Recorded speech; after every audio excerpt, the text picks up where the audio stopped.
This is Fox from Temtris. I'm here with Genevieve, and we're with you tonight talking about our upcoming release, Rewinding Time. Fantastic, guys. Good to speak to you again. Good to talk to you too, Kris. Thanks for your time. I hear you're busy flying out, so lucky. Flying out, then flying back in, then flying out again. Never-ending cycle these days. Good stuff. I've got to say, how good is it that you guys can actually hold up the CD and show it? Like, too many people these days are just going digital, but it's old school. You need something tangible, don't you? It's interesting watching people even chat online about how a lot of the younger bands aren't pressing CDs, and I think, I sell out of CDs. Why aren't you pressing CDs? I literally just had to reorder more Chaos Divine albums, which we only released 12 months ago, because I've sold out already. Wow. I just reordered it. I don't understand why people don't do hard copies. Because a lot of people don't promote themselves as well as you guys do, I think. That's probably part of it. Yeah, I think it's part of, our era of music, you could say, in a way, is a lot to do with we grew up with records, so the artwork was an important part of the whole experience, and opening the records and getting the inner sleeves out. So moving to CDs at the time felt like a bit of a step down, but it still was a physical product that contained the artistic imagery that goes with the whole package. So, and we're a little bit old school in that way. I know modern bands probably access that more through their video content, things like that. But as Jen said, we still take this stuff to shows, and we are still we're still making money and churning out lots of product that way. So it's still valuable for us. And it might sound stupid, but I think the music loses an essence of its soul when you just get it off the computer. Like, if you're looking at it, you can read through the lyrics, you can see who they're thanking. Like, it's just it's a connection, I guess, rather than just looking at it and listening to it. It definitely makes the whole package work. Like you say, there's nothing more exciting than getting your CD at the shop or in the mail and opening it and going, looking at the album covers, looking at the band photos inside, connecting those people that, do the parts and the story that goes with the music that's written. So, yeah, it's important for sure. Well, speaking of albums, the one you have been holding up is your new Best of Rewinding Time, which is out June 28th. So you guys have released a few albums over the years, but is it a different feeling releasing a Best of because the music's already out there? Yeah. It's over a 20-year career. It was very interesting, even going back to the early stuff and re-listening to things, and you have that sort of half sort of, oh geez, it was a bit rough back then when we started, and you can hear the improvement over the years, as you'd hope to hear, as both the technology and our own skills in production has improved. But it was still go back and listen to the early songs, and it was still difficult thinking which songs we would include, because you go back, you think, well, the production might not be the most amazing compared to modern standards, but the music itself still stands up quite well. Yeah. Did you ever toy with the idea of re-recording some of those songs and having old songs with a new twist? We've got 2 of them on there actually have been re-recorded, so yeah. Yeah. There's been a little bit of reproduction to try and keep them true to the original, but still balance them out a bit. The second album, Masquerade, probably suffered a little bit from a very harsh production level at the time. So I did a little bit of reworking with not so much the music itself, but just reapplied the mix and moved a few things around to try and get the sounds a bit better. Yeah. So while you're going back through the tracks and picking which ones to go, like most bands that put out best of albums, they've got 20 number ones, so they go, yeah, we've got to take that, we got to take that. But with you guys, like your core base of fans are great, but you didn't have massive sales and stuff to go off. So what was your parameter for choosing what songs went on there? I literally went online and asked the fans what they wanted. And I actually had some interesting responses, and it was hard for us to go, okay. We also went off, like, we put The Lies Become the Truth off the last album, even though it wasn't a major single that we did with a film. We did do a lyric video, but not a major film clip with, just because that song, literally every time we play live, goes off. So it was like, this is one of the most loved tracks off that album, so we put it on. And that's how we sort of did that with a lot of those tracks we chose. People went, oh, you've got to have, like, this song kept coming up, like Millie Forever is a single, but everyone kept saying forever, forever, forever. So we're like, okay. the fans want that, we'll give them that. So that's sort of how we picked, the tracks in the end, I think. Yeah, there's definitely an element of connection to it. I mean, all the songs that are on this best of compilation, we've had a strong connection with live. Yeah, There've been songs that have been the fans have responded to and requested again and again and again, and still come to shows now and say, "Oh, when are you putting this song back in the set? Because I'd love to hear it live again. I love that song," or "That was the first time I heard you guys, and I really enjoyed that song." And that speaks to us a lot, and that builds our connection with those particular songs as well. So all of the songs that have gone on to the album have that connection. There's songs where we feel we've connected with the fan base very strongly through this music and this song.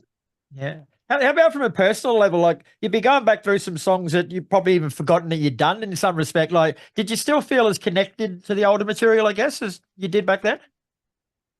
Oh, look, I still remember, like, even the couple of tracks off Masquerade album, when we recorded them, I was 7 months pregnant. Oh, wow. Alrighty, In the studio with this, big belly. And I still remember being in the studio recording and thinking, I'm going to push out a baby if I sing any harder. We did the photo shoot. My daughter was all of a couple of weeks old, and I'm trying to walk around in a corset that I used to wear then and, breastfeed a baby in a corset while we do a photo shoot. While you're rocking out with the horns. It definitely brought back some memories about what we went through to, how long we've been going for and what's happened over the 20 years. And two of the tracks on this album actually we re-recorded when Wayne rejoined the band, Wayne Campbell. We went into the studio with Hoff and redid Bullet and Awakening, and they're on this album. We re-recorded them to check out the studio before we recorded our next album. So we've put those re-recorded tracks on because they're off the first album, but they've got that better mix and sound. So they're, you look back at those things and progression in history of what we did and why we did things, and it's pretty cool looking back through everything. Cool. And in keeping with Temtris tradition, like, the artwork on the album is just great, mate. Like it's evil, but it's captivating. Like, where do you come up with the ideas for them from? That was my idea. Well, I had the idea of putting all the album covers together, and he comes up with the clever putting it together. So we've sort of, even from the early days, we had a theme behind it. I mean, we grew up with icons like Eddie and Vic Rattlehead and all that sort of stuff. So you think along those lines, but you don't want to do that. That belongs to our sort of icons of that era we grew up aspiring to. I grew up more hanging around with comic book people and people that were involved in that side of things. So there's always an element of, from my perspective, when we take the ideas, trying to turn them into something that reflects our character. And Temtris, as the character that you see on when she, for want of a better expression, appears on each of the album covers, she's gone through her own personal journey as well. Yeah, that's cool. Yeah. So that's a running theme that we have throughout. Sometimes it can be a bit more difficult to tell what she's up to than others, but there's always a background element that we like to talk about. Each one of the album covers has its connection to the overall theme of the album, and it has its own story that goes with it. Cool. So has she got herself a few greys after 20 years, or is she still looking good? Well, I mean, if you take Chaos Divine as the last release, she's quite robotic these days. She's keeping up with the times. Yeah. Most of the parts have been replaced, a bit like us. It's sort of fall apart. It's funny, because we knew we had this. We got offered when we went over to Europe last year. We got offered to come back this year to play at Metal Babes Festival, and I said to the guys, we really need we can either record a single and try and just promote that before we go over to promote the tour, or we can, like, what if we do another album? And we knew it was coming up to that 20 years. So I said to Fox, why don't we just do a best of album for our reason for touring? And then good idea. Everyone was like, yeah, that's a great idea, because people want the early songs and we didn't have the CDs available anymore. So this whole theme came up with, okay, let's do a Rewinding Time tour, and then we'll go on, play some of these older songs in our tour in Europe, and when we come back playing Steel Assassins Festival, we'll play a couple of the old tracks on there. And then of course it all grew from there. And then we got the grant as well from Create New South Wales, which has helped pay for the whole thing. So it's even better. Fantastic. Good on you guys. Reward for effort, I say. Yeah. Oh, Yeah, they're really good. And you've also got a new line of merch that's coming out too. Tell us about that. Yeah, we've everybody loves a hoodie. Of course. And a t-shirt. So we've done we've done the t-shirt with all the album covers Nice. on all that album cover on the front, and it's actually got on the back of it, it's got all the album releases from the beginning with the year it came out. So yeah, on the back I of noticed that. Yeah, that's a really nice touch. Yeah, so And you got we've some got shirts. Photos on there too. You got like photos from over the band's history too, I noticed. Well, that's actually in the CD. We wanted it to make it a collector thing. So it's actually got all the album launch photos in there, gigs we've had with friends that have come to shows, all their pictures are in there, everyone's faces, and I'm not sure how well it'll show up on the camera, but looks like a big blur. Yeah, people will be interested to get in there. These are all photos from live shows Wow, that's and awesome. events and occasions. So people are in there. Fans, you might be in there as well. Yeah, that's what we want. I wanted to have a photo of the people that have, put them in there as part of the history, because they're in there from the beginning and have made it what it is, so. You're opening yourself up to potential problems though. There's old Johnny's going to look at it and he's going to go, where am I? How come I'm not in there? Fucking cunt, I'm meant to be there. I'll cut my face off. Oh, shit. And you guys are also off to Europe in September, starting on the 6th in the Netherlands. You go through Belgium, Sweden, Germany, Austria, Czech, Slovenia. On September the 29th, you finish up. Like, decent run of show. Like, congratulations. Yeah, we're really excited. We like I said, we got the grant from New South Wales, which we weren't expecting. We were already going to go anyway, but then we saw this offer coming up where they're offering grants. We thought we'd apply, which has taken the pressure off. As you know, a lot of bands are cancelling touring at the moment because the cost is just huge.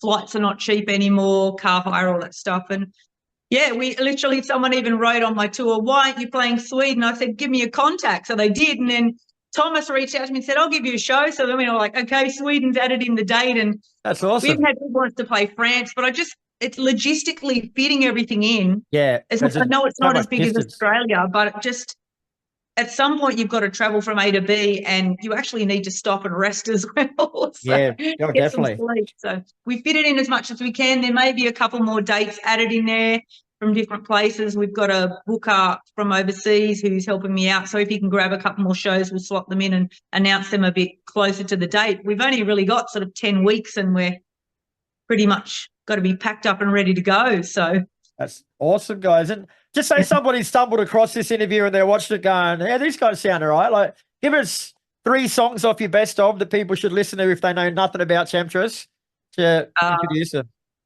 Well, Awakening is the first ever Temtris power metal, traditional metal song. Yeah. You could steer them towards that one. That's pretty true and honest. You'd be looking at tracks like Lies Become the Truth. You'd be looking at Forever. And then you would probably go back into the back catalogue, and depending on where your sort of musical tastes lie, because we tend to write more to the music than stick to a particular style. So there's a real sort of diversity as you go further back. If I just take the 2 examples that are on the best of from the Shallow Grave era, one is Shallow Grave, which is quite a doomy start, anthemic sort of song. It's got the epic sort of feel to it. And back to back with that, we put Your Time Has Come, which is how do you describe that? It's short, sharp. It's very rhythm and groove driven. Even a little bit more sort of new metalish in its styling. So distinctly different tracks. And you'd have to sort of, I would encourage people to sort of dig around in the back catalogue a bit until you found that level of Temtris that matched your likes and what you like to hear. Fair enough. You didn't answer my question at all, but I get where you're coming from. All right, guys. Well, thanks for your time. It's been a pleasure. The album Rewinding Time is out June 28th, and everything Temtris has ever put out is quality. So you get the whole lot of quality in one hit. So well done. Yep. Shoot us a message if you want a copy. Hit up the Temtris page. The Temtris, we'll have it up on the website to order from, or you can hit me up and I'll organise it for you and post you one out.